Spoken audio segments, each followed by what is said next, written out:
Então, bom dia a todos. Vamos começar hoje a nossa aula tradicional aqui do grupo do CEPET no Hospital Trabalhador. Hoje vamos falar sobre trauma musculoesquelético com a doutora Carolina Ercolan. Por favor, Carol. Bom dia, eu sou R2 do CEPET e hoje eu vou apresentar o capítulo do ACLS que é sobre trauma musculoesquelético, uma revisãozinha para a gente, bem corriqueiro aqui no HT. Então, como introdução, a maioria dos traumas musculoesqueléticos, eles acontecem em traumas fechados. E na primeira vista, sim, eles têm, a maioria deles, uma aparência dramática, que isso se manifesta de uma forma maior do que o risco que ele apresenta à vida, né? São lesões ali feias e que chamam a atenção, e isso pode estar associado a uma distração da equipe no primeiro atendimento por avaliar, né, aquele machucado, aquele sangramento, mas não ser necessariamente apresentar risco à vida. Por isso, a gente tem que sempre lembrar, na primeira avaliação desses pacientes com trauma musculoesquelético, lembrar que as lesões que são muito graves, que estão associadas, né, com alta energia. Quanto mais grave a lesão, maior a energia que aquele paciente foi submetido durante o trauma, e dessa forma ele pode ter outras lesões associadas que estão ocultas à primeira vista, não necessariamente seja aquele membro que está chamando maior atenção. Por isso é importante a gente manter o ABCDE sempre. Sempre a gente, né, priorizar a via aérea, o primeiro atendimento ali do que tem maior risco à vida e não ir diretamente naquele machucado, naquele trauma que está chamando a atenção da gente. Então, mantenham o ABCDE e se for uma lesão muito grave, esse atendimento tem que ser concomitante, né? A equipe tem que se organizar, tendo um líder ali para poder organizar tanto o atendimento, por exemplo, da hemorragia, quanto de uma via aérea grave. E por essas lesões ocultas aqui que a gente não vê no primeiro momento, a reavaliação contínua tem que estar sempre também sendo feita nas nossas condutas de um paciente traumatizado. Então, a avaliação primária, né, o primeiro atendimento, tanto no APH quanto a nossa aqui também no PS. A primeira avaliação é para identificar as lesões com risco à vida. Então, a gente tem que estar apto a reconhecer e controlar as hemorragias. E para reconhecer essas lesões que são potencialmente fatais, a gente tem que ter noção de quais são, né? O que é fatal. Então, são as hemorragias arteriais, né? Aquele sangramento ativo, profuso, que apresentam risco imediato à vida por hemorragia. Fraturas bilaterais de fêmur, que o fêmur é um osso, né, bem grande, que também pode causar hemorragias muito graves. E a síndrome de Crush, que na verdade é a rabdomiólise por trauma, que pode fazer uma hipercalemia, alterações eletrolíticas e uma disfunção renal grave. Então, o controle da hemorragia nesse primeiro momento é feito com compressão direta. Alguns tipos de traumas pode ser avaliado ali por um profissional capacitado para fazer a redução daquela lesão, que isso pode ajudar a reduzir o sangramento, mas tem que ser bem avaliado pelo risco dessa redução também levar germes para dentro do organismo do paciente, né? No caso de uma fratura exposta. O curativo estéreo, no caso de avulsões e de amputações traumáticas, para a gente tentar salvar aquele membro para poder fazer reconstrução, e um manejo, né, com fluidos ali de grande volume para poder fazer a primeira ressuscitação desses pacientes. E dentro da avaliação primária, né, a prevenção é reconhecer as fontes de hemorragia grave, como a gente já falou, que são as fraturas de fêmur, bilateral ou não, né, as fraturas expostas de ossos longos e as lesões importantes de partes moles, né, mesmo elas não tendo risco ali imediato, a gente tem que olhar a lesão e estimar mais ou menos quanto de sangramento esse paciente pode ter nos próximos momentos. Então, dentro da avaliação primária, o paciente com fratura bilateral de fêmur, provavelmente ele teve uma lesão com uma energia bem alta ali no mecanismo do trauma. Então, ele também precisa, né, investigar outras lesões associadas e precisa de uma transferência rápida para um centro de tratamento de trauma. Uma lesão vascular grave. Geralmente ocorre por ferimentos penetrantes e fraturas expostas. E para a gente avaliar nesse primeiro momento, a gente vai palpar os pulsos e avaliar, né, se o pulso está presente e qual é a qualidade daquele pulso. Avaliar se o membro está frio, está pálido, se tem algum hematoma em expansão, que são todas características, né, de sangramentos que são vasculares ali, podem ser arteriais, que são ainda mais graves, e que a gente precisa conter para diminuir o risco à vida desse paciente no primeiro momento. Então, quais são as condutas? As condutas são pressão manual direta, tanto em cima do ferimento, ou então na artéria proximal, que a gente puder conter, igual quando a gente pega assim PAN. Curativo compressivo, nos pacientes que estão muito refratários com hemorragia ativa, ou também nos pacientes com caso de amputação traumática ou uma lesão muito importante, que será um paciente candidato a amputação traumática também, o tourniquet também é discutido e avaliado aqui na TLS. E, com certeza, esses pacientes com lesões tão graves devem ter uma avaliação por um cirurgião, então ser transferidos para um centro especializado em trauma. Aí aqui só um cartaz de uma organização, tem lá nos Estados Unidos, que eles fazem, né, treinamento de pessoas leigas para controle de sangramento, quando você encontrar, né, uma pessoa com trauma, como fazer as medidas. E aqui a técnica do torniquete, e aqui que ele coloca é o horário. É importante a gente marcar quanto tempo, que é a primeira coisa que a gente tem que saber, né? Se o paciente chegou pericurativo compressivo com torniquete, quanto tempo faz que ele está com a ausência daquele fluxo já, né? Isso vai ser importante na avaliação secundária. Então, as lesões que a gente já comentou, que são as principais e que trazem risco à vida dos pacientes. A síndrome de Cush, que é, na verdade, a rabdomiólise traumática, ela é a representação dos efeitos clínicos da lesão muscular. Ela pode fazer uma insuficiência renal aguda, levar o paciente a choque, fazer uma acidose. Principalmente lesões por esmagamento, elas causam isquemia e morte celular, liberação dos eletrólitos, né, de dentro da célula, e acumulação de mioglobina, que ela pode se acumular nos túbulos renais e desenvolver a disfunção renal. Clinicamente, o paciente apresenta uma urina escura, no laboratório, uma elevação de CPK mais ou menos 5 vezes o valor normal, ou acima de 10.000.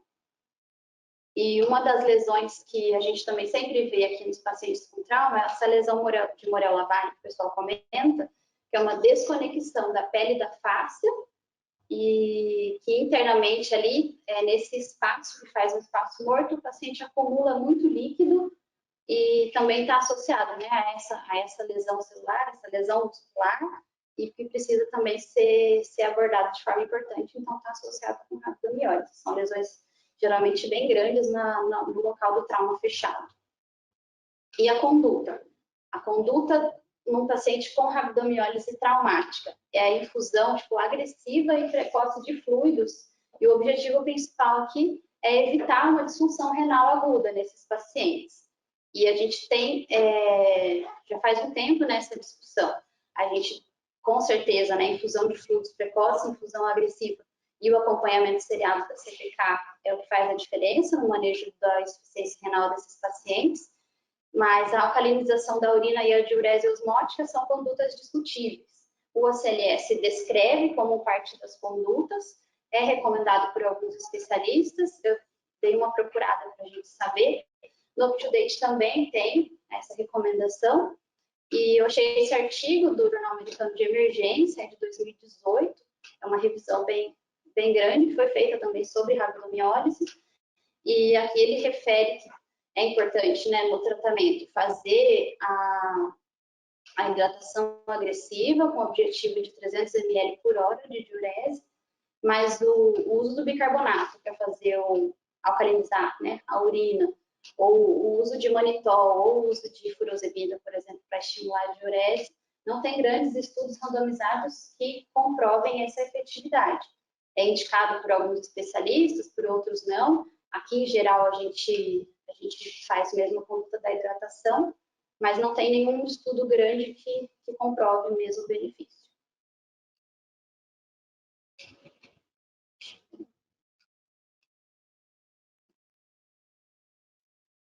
Aí, então, depois dessa avaliação primária, a avaliação secundária, né? Em geral, são as nossas condutas aqui.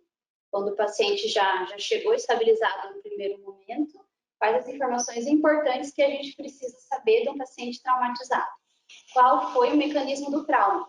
Isso é muito importante para a gente imaginar a cena que aquele paciente sofreu e o que mais ele pode ter associado, né, diante daquele trauma, né? Se foi uma colisão, se foi uma injeção, se estava com capacete, qual era a velocidade, qual foi a altura da queda, se foi um objeto que caiu, um objeto muito pesado, por exemplo, uma colisão, né, de um carro que colidiu de frente, que teve o painel muito danificado, então principalmente lesões de membros inferiores, lesão da pelve pode estar associado. O carro que colidiu do lado também tem as lesões que são clássicas, né, de cada tipo de mecanismo de trauma. Mas a gente sabendo, né, a energia, principalmente desse mecanismo, a gente vai conseguir investigar melhor esses pacientes. É importante saber o ambiente que esse paciente estava, se era um ambiente contaminado, molhado, se ele foi submetido a alguma temperatura extrema, para a gente começar a pensar também nas nossas condutas. Qual o estado do paciente anteriormente ao trauma? Se ele estava alcoolizado, se ele já tinha algumas lesões prévias, se ele já tinha alguma deficiência prévia, para isso não interferir na nossa avaliação aqui também. E os cuidados pré-hospitalares, é sempre importante a gente saber, por exemplo, o horário. Que horário que começou a compressão, ou o horário do torniquete. Quanto foi a perda do sangue daquele paciente, mais ou menos a estimativa. Quais as alterações que ele sofreu na hora que ele teve o trauma, até chegar aqui para a gente, e se foi reduzido alguma fratura, né, para a gente também não deixar de acompanhar. No exame físico desses pacientes, eles devem ser despidos completamente, a gente avaliar ele todinho, né, já foi avaliado no exame primário, e no exame secundário novamente. Rodar o paciente em bloco, parece que não, mas às vezes esquece, roda esse paciente em bloco para avaliar ali o dorso, às vezes tem alguma lesão escondida que não foi vista. Olhar e perguntar, olhar a cor, olhar as deformidades, a temperatura do membro, o edema, escoriações, palpar e perceber ali a sensibilidade do paciente com aquele membro, mas também não ficar palpando lesões, fraturas para causar crepitação, a gente não sabe exatamente quais estruturas estão lesadas. Então, observa, veja a sensibilidade do paciente com relação à dor. E circulação, sempre lembrar, palpar os pulsos, avaliar a qualidade do pulso, o tempo de enchimento capilar, se o pulso não for palpável, uma avaliação com Doppler. E exames de imagem. Agora, se o paciente estiver instável ou aquele exame de imagem vai atrasar o suprimento sanguíneo naquele membro, a gente faz a redução previamente, a gente faz a estabilização para então levar o paciente para fazer o exame de imagem. Dentro da avaliação secundária, né? E dentro desse exame físico, tem algumas características, algumas lesões que a gente tem que são bem comuns, né? Por exemplo, o deslocamento ali anterior do ombro, abaixa ali o ombrinho, a gente consegue ver. Claro que os traumas que a gente vê são muito mais graves do que esses, né? Ali a luxação do cotovelo, aqui a luxação no tornozelo, né? Quando o paciente faz entorse, faz edema, faz hematoma. Então, a gente tem que já estar acostumado, né, com alguns tipos de lesão que são comuns nesses traumas. E lesões que apresentam risco ao membro, né, que a gente vai também avaliar ali no exame secundário, fraturas expostas. Todo paciente que tem uma fratura e uma lesão, né, um corte, um FCC naquele mesmo membro, ele tem uma fratura exposta até que se prove o contrário, que não tem comunicação ali. É uma lesão, então, que faz comunicação lá do osso com o ambiente externo. Então, ele pode contaminar, a gente considera algo mais grave, né? Então, essas lesões, fraturas expostas, têm um risco de contaminação muito maior. Quando a gente avalia, por exemplo, numa tomografia, que foi um paciente nosso, ele tinha uma fratura de tíbia e fíbula ali, que foi exposta, e na tomografia, antes da tomografia que ele fez, né, tem aqui a fratura dos ossos, e o ar está lá dentro, né? Então, com certeza, teve uma comunicação ali.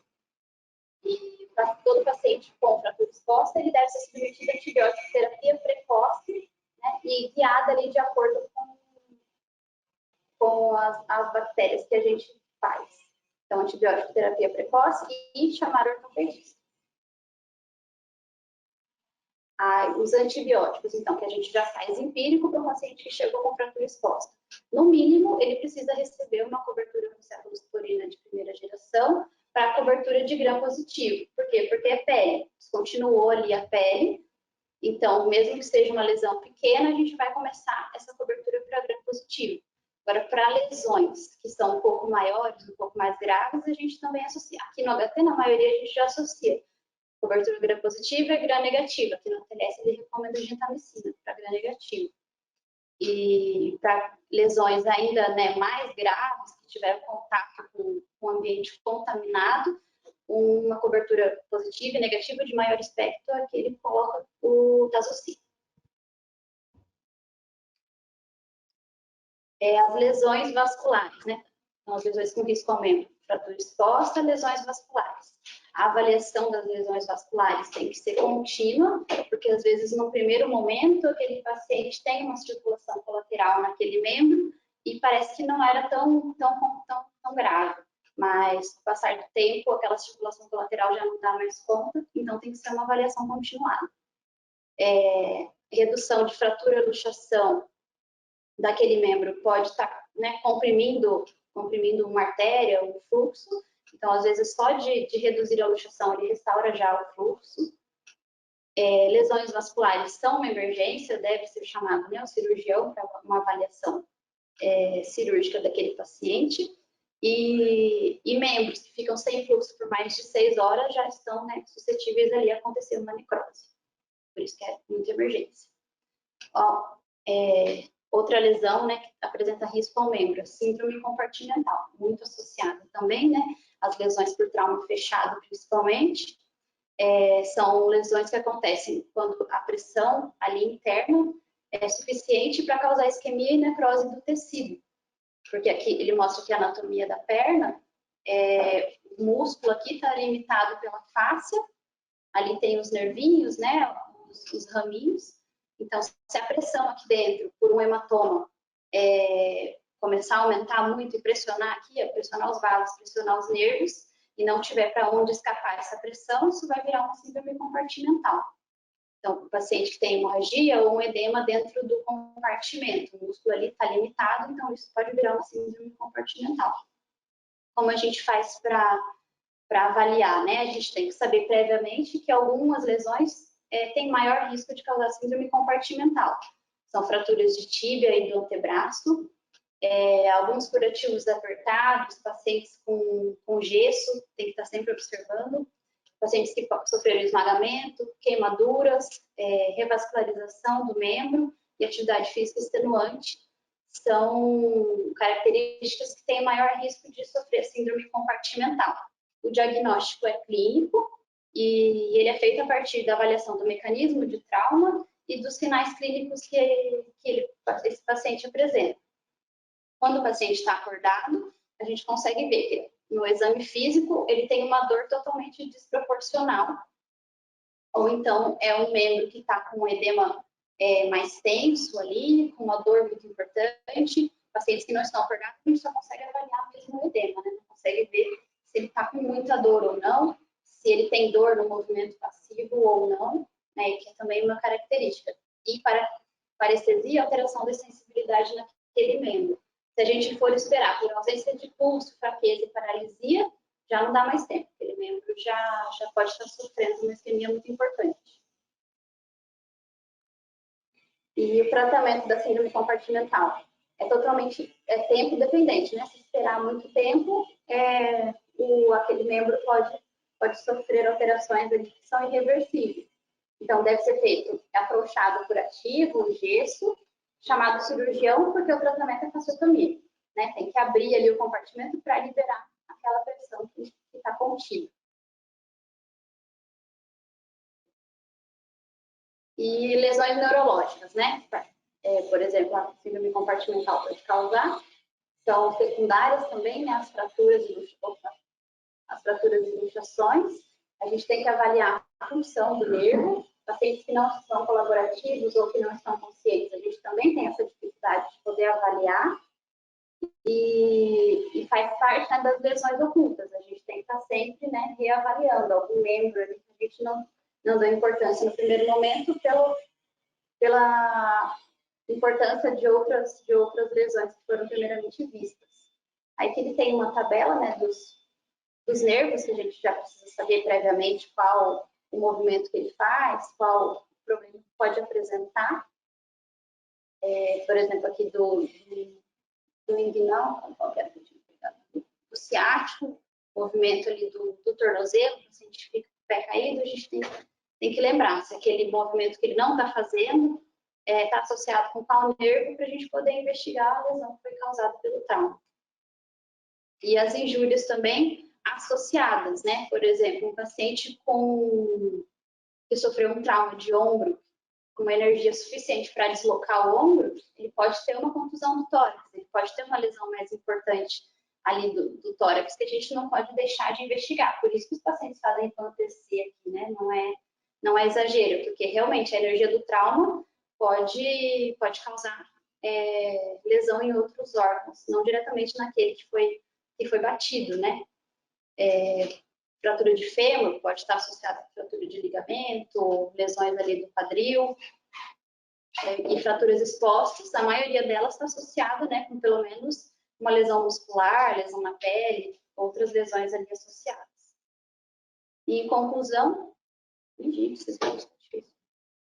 então, a gente tem que avaliar o trauma musculoesquelético, a gente avalia o risco que ele apresenta à vida e o risco que ele apresenta ao membro. A avaliação primária identifica esse risco e a gente já tem que correr para o controle hemorrágico, né, que é muito importante. A avaliação secundária, ela identifica as outras lesões, né, que a gente faz uma passada geral, assim, pelo paciente, não só aquela lesão mais importante, e a gente precisa ter a história para entender um pouco melhor e associar o tratamento. É fundamental a gente reconhecer e tratar quais são essas lesões mais importantes que apresentam maior risco. A gente sempre buscar, né, uma avaliação seriada e repetida, lesões associadas e a mobilização, não a imobilização. E a mobilização não, a imobilização, o gesso, né, desculpa, previne sequelas. A gente não pode deixar, né, um paciente com aquele membro instável. Conclusão, é um capítulo todo do ATLS sobre trauma musculoesquelético. É isso. Obrigada.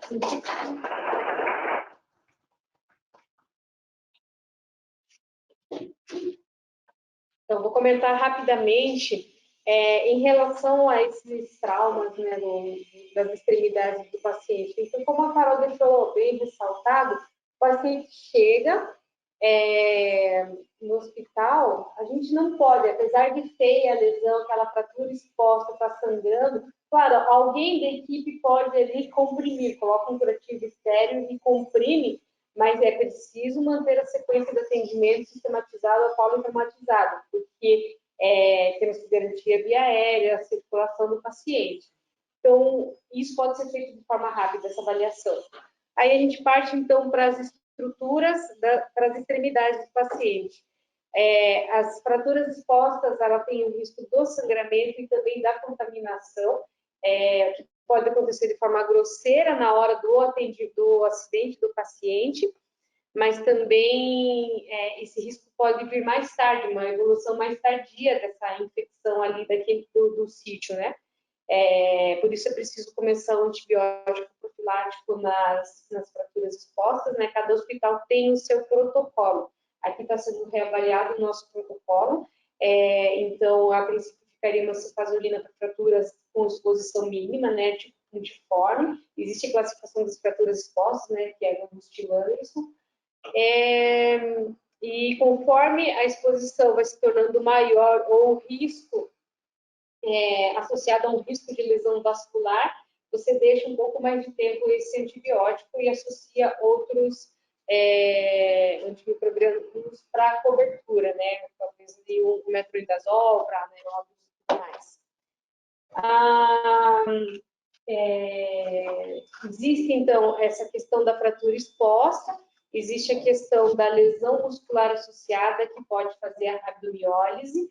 A rabdomiólise, ela funciona muito assim como um sinal de alerta, tipo a fumaça da fogueira. Então, está dando fumaça, a fumaça está aumentando, o CPK está aumentando, chama atenção para quê? Alguma coisa está acontecendo com esse músculo, ele não está bem perfundido e está tendo sofrimento, liberando substâncias, no caso CPK, que vem aumentando progressivamente. O que isso diz para a gente? Eu tenho que ir atrás da perfusão desse membro. O que está acontecendo que ele não está bem perfundido? É o vaso? Ou ele está fazendo uma síndrome compartimental? Então, a gente tem que ficar atento a isso, a evolução disso.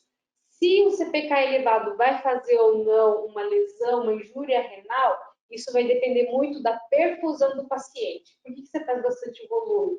Na verdade, está buscando a euvolemia do paciente, ele estando normovolêmico, muito difícil, isso a gente vê bastante na prática, era até bom de fazer um estudo em relação a isso, mas é muito difícil que um paciente que esteja bem perfundido faça insuficiência renal, mesmo com um CPK elevado.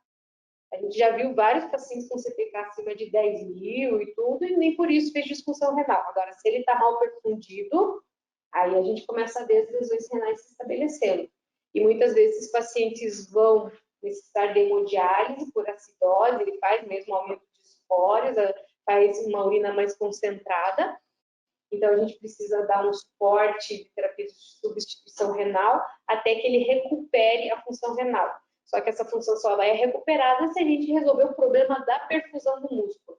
Então, a CPK elevada é a fumaça, a gente tem que ir atrás da fogueira. Por que isso está acontecendo? Nunca se esqueçam disso. A síndrome compartimental acontece, então, por um edema muscular ou por um hematoma. Lembrando, então, como a Carol mostrou bem, né? Os músculos eles estão separados por fáscias, formando compartimentos. Esses compartimentos, dependendo do edema do músculo ou do hematoma, vai comprimindo esses vasos e nervos, causando alterações. Então, o paciente tem que ter uma reavaliação constante da perfusão, do estado desse membro. Tempo de enchimento capilar, tudo que você puder associar para ter uma avaliação global do membro, você tem que fazer. Então, é a presença do pulso, não estou sentindo a avaliação da vascular, a vascular vai ali, faz um Doppler, não, tem fluxo sim, e vamos acompanhando, e vai seriando o CPK, até que esse paciente se mantenha estável, ou que ele vá piorar e precisar de alguma intervenção. A gente precisa, então, ficar atento a isso. E existem essas lesões ocultas que ela mostrou também, e isso é bem comum, por exemplo, uma fratura de platô tibial. A primeira coisa que você vê a ortopedia fazendo é chamar vascular nessas avaliações, porque essa luxação de joelho ou a fratura pode ter uma lesão, acometimento, por exemplo, da artéria poplítea. Isso pode comprometer a vascularização da perna e necessário, eventualmente, até de uma revascularização ali, alguma ponte. Tem que avaliar se precisa fazer uma trombectomia, às vezes, eventualmente isso pode também acontecer. E a redução do membro é muito importante, porque você colocando ele na posição anatômica, descomprime o nervo, o músculo, isso pode já melhorar a perfusão. Não quer dizer que você para de continuar essa avaliação. Você tem que estar bem seguro para dizer que esse paciente está de alta. Isso é o quê? Avaliando diariamente, várias vezes ao dia, como é que está a dor. A dor é muito importante, a dor do membro que vem é o membro que está isquêmico, né? Então, é uma dor bem considerável e desproporcional. A palpação ali, a perfusão do membro, temperatura, enchimento capilar e assim por diante. Avaliar a diurese, o aspecto da diurese, os exames laboratoriais. Então, a gente faz assim, uma avaliação tanto do exame físico, anamnese do paciente, exames complementares, para acompanhar e evitar alguma complicação em relação ao traumatismo desse membro.